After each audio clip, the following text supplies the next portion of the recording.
Advance Christmas வாழ்த்துக்கள், புத்தாண்டு வாழ்த்துக்கள். எங்களுடைய பக்தன் செல்லூர் ராஜ் அவர்களுக்கு, மாண்புமிகு உறுப்பினர் செல்லூர் ராஜ், மீனாட்சி அம்மன் கேட்டிருக்கேன்.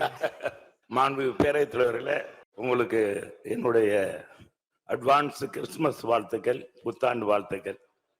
மாண்புமிகு அமைச்சர் இந்த நலத்துறை அமைச்சர் அவர்களுக்கு உலக பிரசித்தி பெற்ற அருள்மிகு மீனாட்சி சுந்தரேஸ்வரர் திருக்கோயில் எப்பொழுது குடமுழுக்கு நடத்தப்படும்?